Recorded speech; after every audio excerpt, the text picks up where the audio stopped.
ni ukuri ntabwo tuzashira humura, ni byiza ko utanga alert ariko twebwe duhagaze bwuma, n'ubu ngubu babyutse baturasaho bazi ngo ntabwo tujya turwana ku isabato.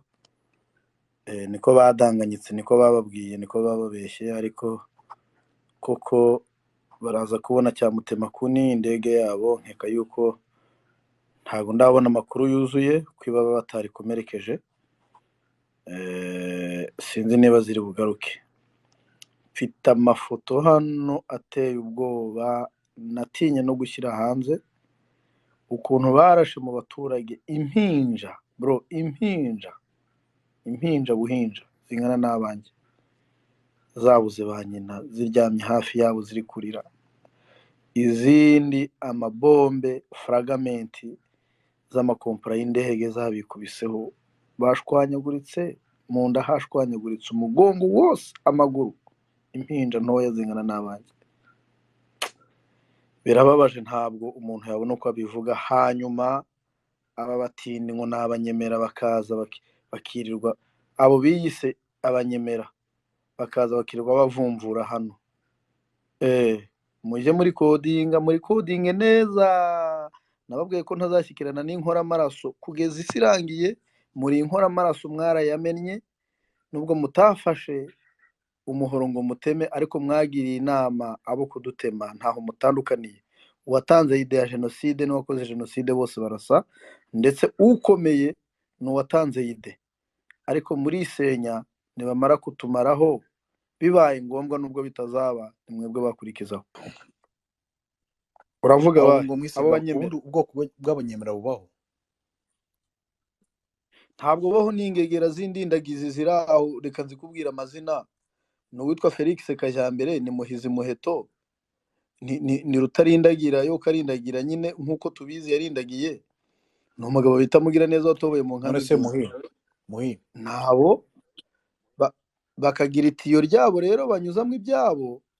Wa mwana w'ikibazo, wa musaza nakuje ukubita umugore, ndavuga uriya wise ngo ni Munyazesa, yitwa Nshimiyimana Sebusa. Kera ngo bamwitaga Sebusa, niryo zina rye. Rero ntago tuba turi kubamamaza, ahubwo nuko bari muri bamwe bagira uruhari muri ibi byose biri kuba mukase. Babifitemo uruhare, babifitemo n'akaboko kanini, ku rwego banditse urwandiko ruvuga ko twebwe abatutsi nta kibazo dufite, ko ikibazo dufite ari twebwe turi kucyitera. Abo bantu bose bamaze gusoma haruguru, abo bantu ni abatutsi? Abo ni abatutsi, nta n'uvangiye urimo, kereka Munyazesa wenyine. Abandi bose ntago bavangiye. Ubwo nibo ngo bahisemo ngo kwitwa abanyemera, ukuntu hari n'indindagizi zitazi. Muri bose nta nuzi no kubyina ikinyemera, nicyo kigutangaza. Nibura uwagerageza ni Muhizi, ariko nawe kubera inda ndende, man, hari ibintu njya nicuza kweri, nkavuga nti komeza, kuko mbivuze natomboka. Hari ibintu njya mbona ninjya kuvugaho ndi butomboke. Ibi bintu wapi. Ubu ntekereza ko Alaba utanze kuvuga ko ari abatutsi, ubwo niwe tuzabibaza nidasanga atari bo, kuko hari amakuru mfite yerekana ko atari bo. Ariko reka dukomeze. Kubita abatutsi ntabwo bisobanuye ko nzi imiryango bavukamo ubwoko bwayo, ahubwo n'ingegera twaturanye mu nkambi. Icyakora birashoboka ko bataba bo biyitirira, ariko nta n'ikibazo ku bwoko burya, ahubwo ikibazo ni umuntu uri gukoresha ubwoko bwiyitirira kugira ngo atanishinge ubwoko bw'abandi abuhindurira amazina. Ubundi icyo nicyo kibazo. Umuntu ushaka kugira ngo afate ubwoko bw'abandi bantu, ushaka ko atari n'ubwe, tuzi ko atari n'ubwe, ashaka kugira ngo abuhindurire amazina, bikaza hano bikemerwa. Kandi kumva umubyeyi nk'uyu aza akavuga ibintu nk'ibi ngibi, twese ntekereza ko ari ibintu tuba tugomba kuba twamaze kumva mbere,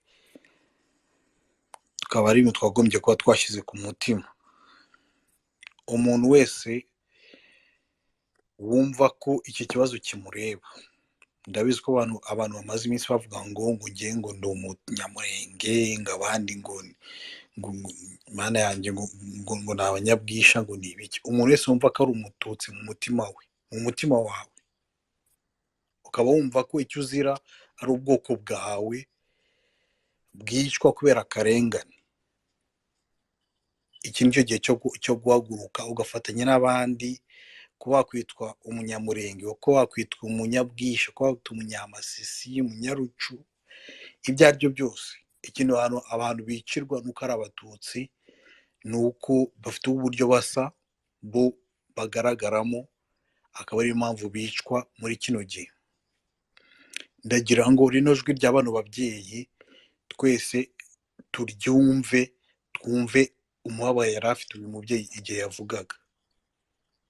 Twese turabizi ko impamvu uyu mupapa cyangwa uyu mugabo yapfuye ntabwo ari uko babanje kumureba bavuge ngo ni umunyamurenge cyangwa ni ubuhe bwoko. Bamurebye ku isura, bamwita M23, bamwita umunyarwanda, bamukuraho ubukongomani bwose afite, bamugira umunyamahanga, barangije baramwica.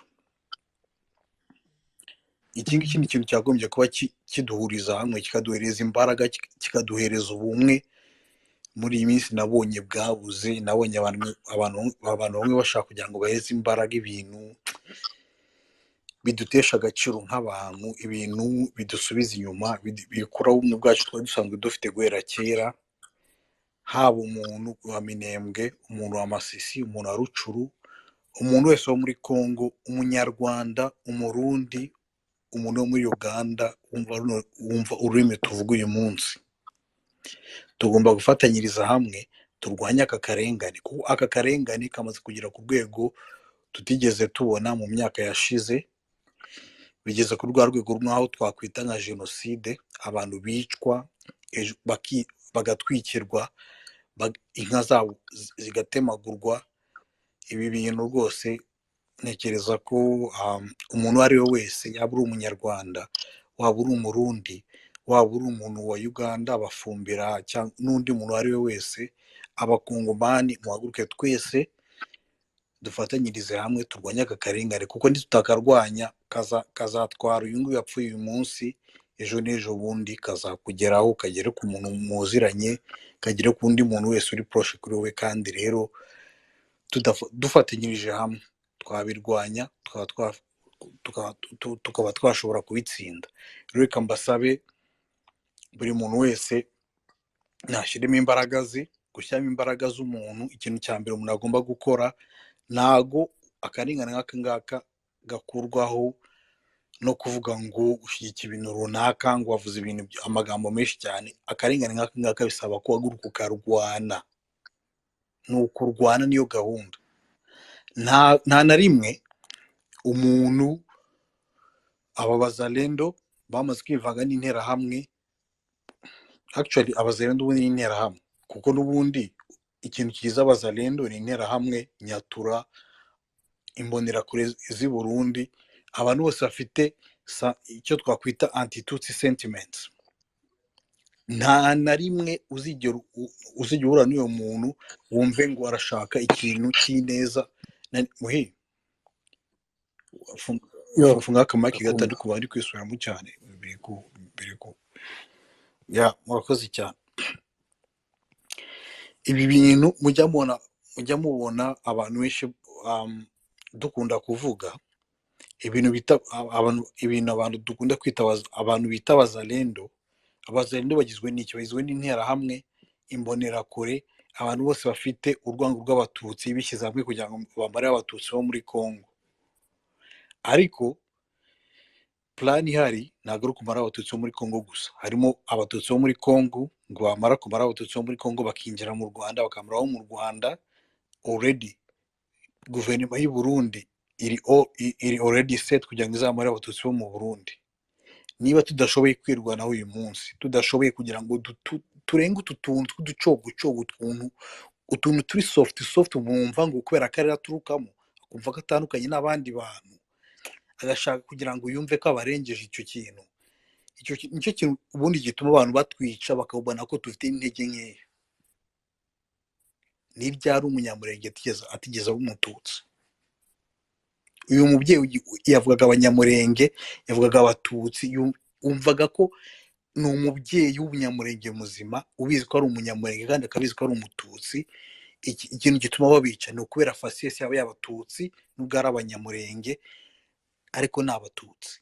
Niyo mpamvu bica abatutsi bo muri side mu banyamurenge, bakazamuka bakica abatutsi bo muri Nord Kivu. Masisi yarashize, nta muntu usigaye muri Masisi. Abanyamusisi bose abatarahunze buzuye muri Amerika, abandi buzuye mu Burayi, abandi buzuye mu bihugu byo muri East Africa. Nta muntu usigaye kuri gakondo. Abanyamurenge barahunze, buzuye mu Burundi, Kenya n'ahantu hose. Niba tudashoboye kugira ngo dukore ahantu hamwe n'ababesha, ejo n'ejo bundi tuzakendera dusigare mu mateka, abantu bajya bavuga ngo habayeho ngo abatutsi, habayeho ngo abanyamurenge. Ariko turamutse dufatanyirije hamwe, tugashyira imbaraga hamwe, tugatiza umurindi M23, kandi kuwutiza umurindi ntabwo ari mu magambo gusa, ugomba kumanuka ukabafasha, kuko bari abahungu bagenda bakarwana hariya ntabwo ari uko babuze, nta kintu tubarusha. Mwese tubarusha iki? Ni ubwiza se? Ni imbaraga se? Mwese tubarusha iki? Nta kintu tubarusha, ahubwo ikintu cyose tugomba kugenda tukabafasha, tukarwana umuhenerezo, kuko ino shuro niyo shuro tuzagira yonyine isigaye.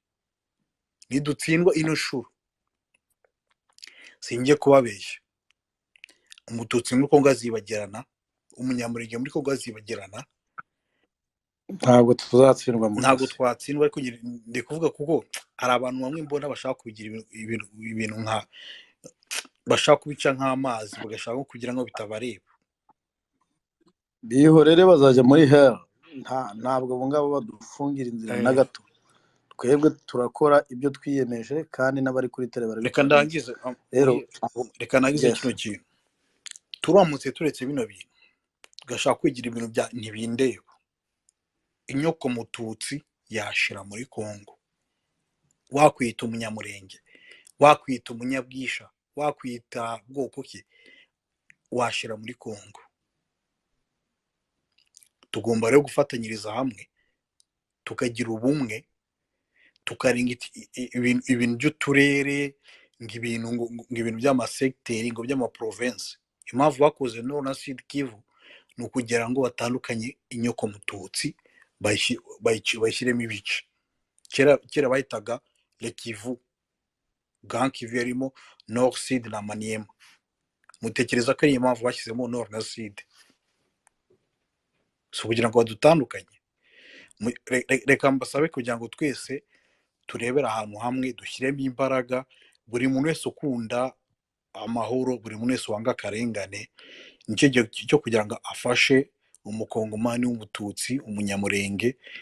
Twese turwanire hamwe, dufatanye kugira ngo wenda aka karengane tukarwanye, tuzagatsinde, kuko ibintu nk'ibi ngibi bikomeje kureberwa, abantu bazashira, kandi atari ibintu bigoye cyane kugira ngo abantu babe bakoranira hamwe birwanye. Reka dukomeze dusangire amagambo.